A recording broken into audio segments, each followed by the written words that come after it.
Les rendez-vous de la conservation, un podcast inspirant proposé par MOOC Conservation et Youth Conservation de l'ICN. À travers des interviews d'acteurs engagés dans la conservation, nous souhaitons informer, former et inspirer tous les passionnés de la nature qui s'impliquent dans la protection de l'environnement. Bienvenue dans ces rendez-vous de la conservation.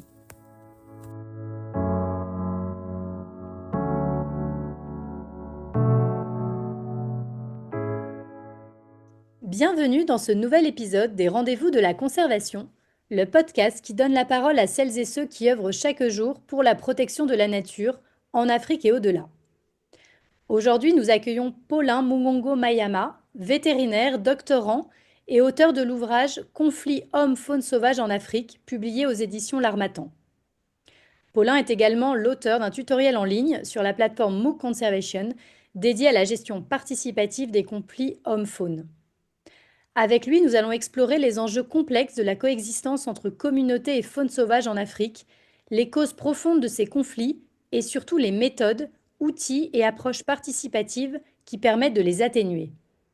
Un échange à la fois scientifique, pratique et profondément humain pour comprendre comment transformer les conflits en opportunités de dialogue et de résilience. Bonne écoute. Bonjour Paulin, je vais vous laisser tout de suite la parole avec une première question. Pouvez-vous nous raconter votre parcours et ce qui vous a amené à travailler sur les conflits homme-faune sauvage? C'est à vous.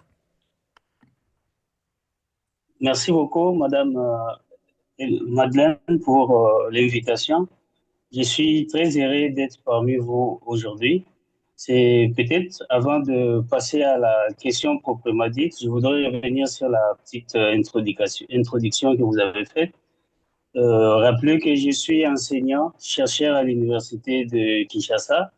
Depuis plusieurs années, je consacre mon travail à la conservation et à la gestion de la faune, aussi bien en captivité qu'en milieu naturel.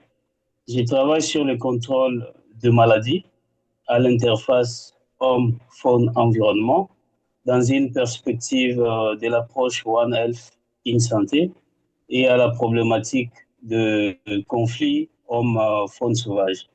Comme vous l'avez souligné, j'ai publié un ouvrage intitulé Conflit homme-faune sauvage et j'ai également contribué en collaboration avec la FAO et d'autres partenaires à l'élaboration de modules de formation sur la gestion participative des conflits homme-faune sauvage qui sont aujourd'hui validés pour l'Afrique centrale. Et plus récemment, j'ai développé ces tutoriels en ligne en collaboration avec ICN Papaco sur la même thématique destinée à accompagner les gestionnaires d'aires protégées et les communautés locales dans la prévention et la résolution de ces conflits. Ces initiatives, Madame, s'appuient sur une expérience de terrain riche acquise dans différents pays où j'ai pu observer de près les réalités vécues par les populations et les engins de la conservation. Alors, Pour répondre à votre question, avant tout, je voudrais partager avec vous un petit secret. J'ai un double regard sur les conflits homme-faune sauvage. D'un côté, je suis un acteur local, moi-même, qui a vécu personnellement les effets des conflits et de l'autre, je suis aussi aujourd'hui un acteur engagé pour la conservation. Je suis né et j'ai grandi dans un village sans route asphaltée, sans électricité ni eau potable, où le moyen de subsistance reposait sur l'élevage, la pêche et la chasse. Très jeune alors, madame, j'ai moi-même participé à la pêche dans les rivières où il y a des hippopotames, crocodiles. J'ai travaillé au champ et j'ai aussi participé à la chasse villageoise dite des subsistances aux côtés des membres de ma communauté, accompagné des chiens et d'arcs à flèches. Donc, ces activités, bien que nécessaires pour survivre, nous exposaient à de nombreux risques, notamment des contacts rapprochés avec la faune sauvage, avec tous les risques de contracter une maladie transmissible, mais aussi ces activités ont contribué à la destruction, à la perturbation des habitats, de l'organisation sociale des animaux. J'ai vu de mes propres yeux, par exemple, comment cette chasse répétée a réduit les populations des gibiers d'Amazon. Par exemple, les olacodes en tête comme gibier des chasses, qui était autrefois abondant dans mon village, je vous dirais, madame, ont presque disparu de notre région. Et aujourd'hui, il faut parcourir des longues distances pour en trouver un seul. Et je me souviens aussi de la pratique comme le feu des brousses qui était des fois déclenché trop tôt en dehors de la saison des semis. Et ces faits-là détruisaient parfois les champs, les maisons en paille et même les écoles. Tout ça, c'était pour attraper un petit gibier comme l'olacode qu'on peut aujourd'hui élever facilement en captivité parce que cet animal est plus prolifique, qui ne nécessite pas de grands soins ou encore en termes de l'alimentation et surtout s'assurer de la qualité de la viande avant la consommation. Pour répondre à la question principale de ce qui est de mon parcours, je dirais mon parcours est marqué par un double intérêt. D'abord, la santé animale et la conservation. Comme vétérinaire, madame, je me suis d'abord intéressé aux maladies, à l'interface homme-faune-environnement, mais très vite, j'ai compris que ces maladies elles-mêmes font partie intégrante des conflits homme-faune, parce que ces maladies résultent de la proximité croissante entre les populations humaines et la faune, les animaux domestiques et la faune sauvage, mais aussi de la pression sur les habitats et les modes de cohabitation.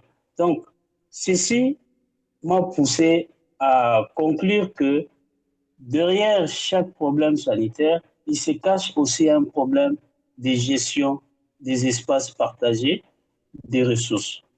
Et c'est ce qui m'a conduit à élargir alors ma réflexion et à travailler sur les conflits hommes-faune afin de comprendre comment concilier non seulement la santé de la faune sauvage et la protection de la biodiversité, mais aussi les besoins des communautés affectées. Mon objectif est de proposer des solutions intégrées qui prennent en compte à la fois la santé publique, la conservation des écosystèmes et surtout bien les populations locales qui vivent quotidiennement cette cohabitation. Merci pour cette introduction. Donc, votre livre intitulé Conflits hommes-faune sauvage en Afrique propose une analyse approfondie de ces conflits. Quels sont selon vous les principaux facteurs qui expliquent ces conflits et peut-être également quels sont les animaux qui sont les plus souvent concernés par ces conflits et pourquoi? Merci beaucoup pour la question, madame. Le conflit homme-faune sauvage ont plusieurs causes, mais nous pouvons citer quelques-unes. Par exemple, la première serait l'expansion humaine suite aux activités comme l'agriculture, les routes, l'urbanisation. Toutes ces activités grignotent l'habitat naturel qui était des fois destiné pour la conservation ou pour la faune. Ensuite, il y a la croissance démographique qui accentue cette pression. Et de nos jours, madame, il y a le changement climatique qui joue un rôle aussi important en réduisant les ressources disponibles pour les animaux comme pour les humains. Donc, les animaux, suite au changement climatique, n'ont pas assez d'espace, n'ont pas assez de pâturage et ils doivent se déplacer pour trouver de meilleures conditions ailleurs. Pendant ces déplacements, cela fait qu'ils entrent en contact avec les humains, ils entrent en contact avec les cultures et ça rapproche le contact entre les humains et la faune sauvage. Et de même pour les humains qui dépendent de la forêt, cela accentue ces interactions. Et enfin, il y a des facteurs culturels, madame. La façon dont les communautés perçoivent la faune influence sur soit la tolérance ou encore le rejet. La liste est vraiment exhaustive. Pour parler des espèces, il y a plusieurs espèces qui provoquent les conflits hommes-faune sauvage. Par exemple, nous avons les éléphants qui sont emblématiques. Ils provoquent d'énormes dégâts sur, sur par exemple, les cultures. Nous avons les grands singes ou les grands carnivores comme les lions, les léopards, qui posent aussi des problèmes.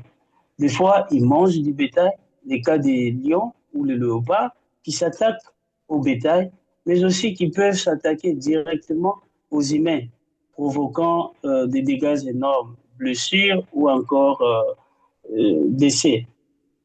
Il y a des hippopotames, les crocodiles, les buffles, certains oiseaux, les serpents et les primates qui peuvent aussi entrer en conflit avec les populations, en particulier, par exemple, dans les zones agricoles proches de forêts ou de rivières. Et ici, plusieurs, ces espèces qui provoquent le plus souvent des conflits sont totalement protégées par la loi, soit au niveau national ou encore au niveau international. Et que devons-nous faire? Attendre que les problèmes arrivent? Non. À la place, à la place des sanctions, il faut privilégier, par exemple, la sensibilisation, l'accompagnement des communautés pour favoriser une cohabitation durable avec la faune sauvage. Merci Paulin. Dans votre livre et puis aussi dans le tutoriel MOOC Conservation que vous venez de réaliser, vous insistez beaucoup sur l'importance d'une gestion participative. Alors concrètement, qu'est-ce que cela signifie dans le cadre des conflits homme-faune et quels sont les principaux outils et méthodes que vous proposez aux gestionnaires d'aires protégées et aux communautés? Voilà. Merci beaucoup, madame, pour la question. La gestion participative, c'est donner une place centrale aux communautés euh, locales.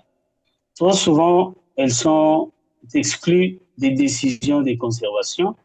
Or, sans elles, rien n'est durable.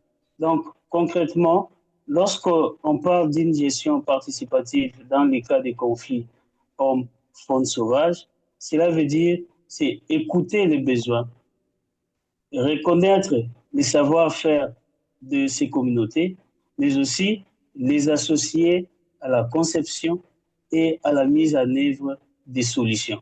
Parce que lorsqu'on associe la population locale ou les communautés locales à la gestion participative, ils se sentent considérés et ils contribuent durablement à la gestion et cela permet à diminuer, à minimiser ces conflits.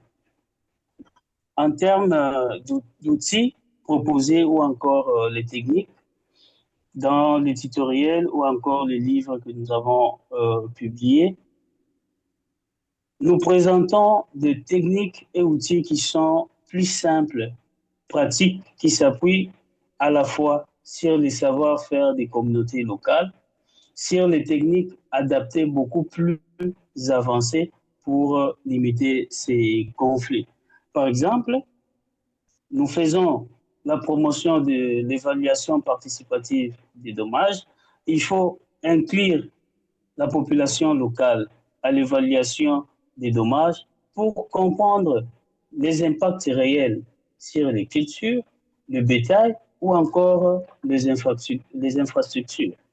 Mais aussi, nous, nous parlons des techniques de dissuasion qui peuvent être utilisées ou que les populations utilisent déjà, comme les clôtures. Et aujourd'hui, on peut recourir à des techniques plus avancées, comme des clôtures métalliques ou encore électriques, qui contribuent à maîtriser ou à diminuer tant soit peu les conflits entre l'homme et la faune sauvage. Il y a comme des épouvantails, la production de bruit ou encore des signaux lumineux qui sont utilisés. Et nous conseillons aussi la mise en place de systèmes d'alerte précoce à base communautaire ou encore qui peut intégrer les outils beaucoup plus modernes. Les systèmes d'alerte précoce à base communautaire se focalisent au niveau de la communauté. Dans un village, on va choisir un groupe de volontaires, leur former à alerter à temps réel les problèmes des conflits hommes-faune sauvage auprès des autorités. On peut recourir aux techniques plus modernes, comme les caméras pièges, le GPS sur les animaux. Aujourd'hui, on peut poser les GPS, les colliers GPS sur les éléphants pour prévenir les cas de conflits hommes-faune sauvage. On peut indiquer des mouvements des animaux et donner les mesures, par exemple, prévenir la population. Les éléphants se déplacent vers votre village, prenez les mesures nécessaires, limitez l'accès dans la forêt, limitez l'accès dans les zones à haut risque ou encore de se promener seul. Il y a des solutions socio-économiques, par exemple la compensation qui doit être équitable, mais aussi le développement de petites activités dites alternatives comme l'apiculture, l'écotourisme ou encore de petits commerces locaux. Mais du coup, Paulin, les contextes forcément sont assez différents, hein. On parle du continent africain, mais on sait que les réalités locales sont assez diverses.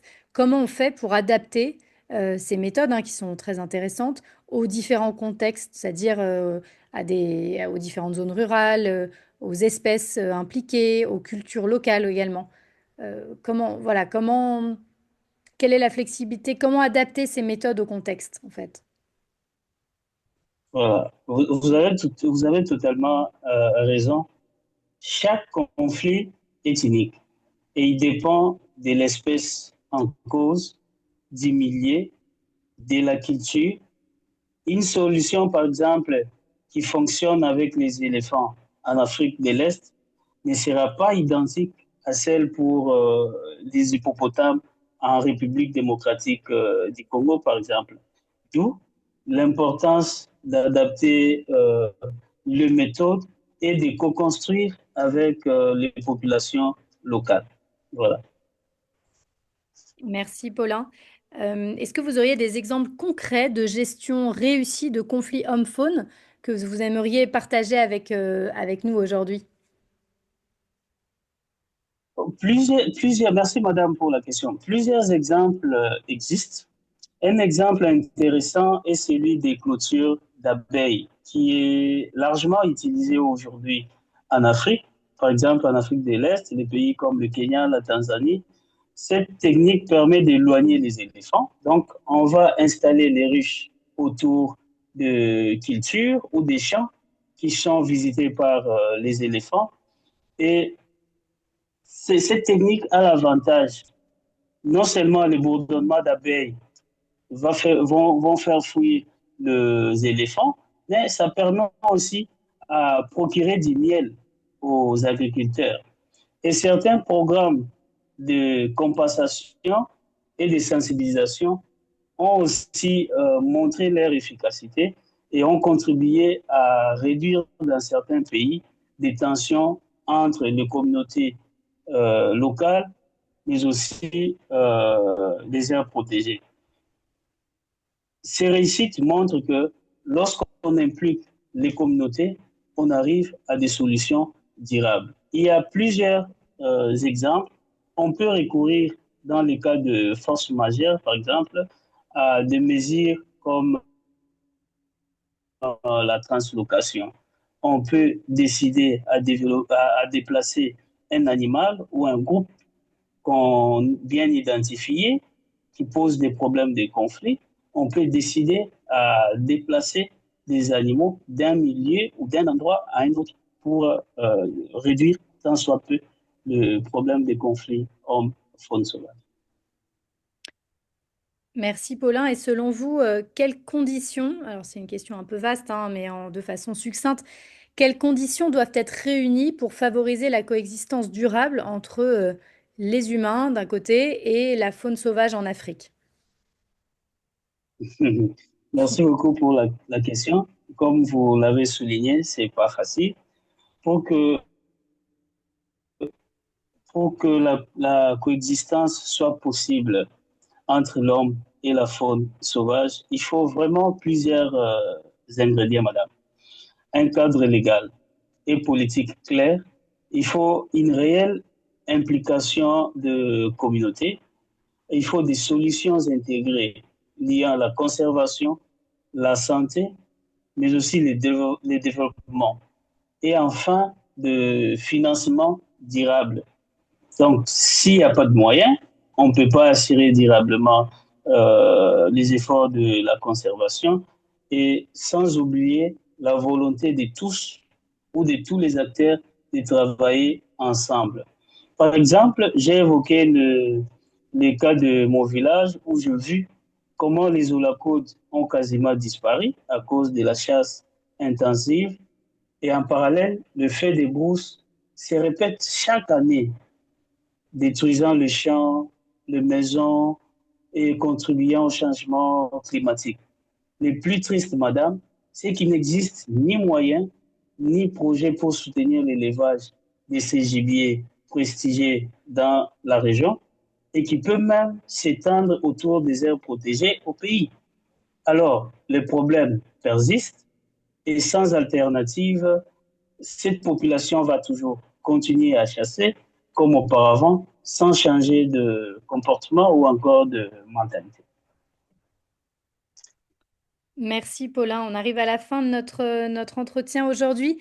Une dernière question que j'aime poser à mes auditeurs, c'est quel message aimeriez-vous adresser aux jeunes professionnels ou aux communautés qui souhaitent s'engager dans la prévention et la gestion de ces conflits hommes-faune sauvage? Merci beaucoup. Comme message aux jeunes professionnels, je dirais, osez de vous engager, formez-vous, soyez curieux, car la conservation a besoin de nouvelles énergies et des innovations. Aux communautés locales affectées par les conflits hommes-faune sauvage, je dirais, la faune est une richesse partagée. La protéger, ce n'est pas seulement pour elle, c'est pour notre sécurité alimentaire, notre économie, notre avenir. Et en résumé, on peut dire les conflits hommes-faune sauvage ne sont pas une fatalité. Ce sont des défis complexes, mais avec la science, aujourd'hui, la participation et la volonté collective, ils peuvent devenir des opportunités de dialogue et de résilience. Merci encore pour cet échange et pour l'occasion de partager ces idées, madame. C'est moi qui vous remercie, Paulin, pour cet échange vraiment très intéressant. À travers votre parcours, votre livre et votre contribution à MOOC Conservation, vous nous montrez que les conflits hommes-faune sauvage ne sont pas une fatalité, au contraire, ils peuvent être mieux compris et gérés grâce à des outils adaptés et une véritable implication des communautés locales. Cet épisode nous rappelle que la coexistence entre humains et faune sauvage est un défi, mais aussi une opportunité pour construire des territoires plus résilients et durables. Alors, si cet épisode vous a plu, je vous invite déjà à aller faire sans tarder le tutoriel conflit homme-faune sauvage sur la plateforme MOOC Conservation, mais également à le partager autour de vous et à vous abonner au rendez-vous de la conservation pour découvrir d'autres voix engagées comme Paulin pour la biodiversité et les communautés. À très bientôt pour un nouvel épisode des rendez-vous de la conservation.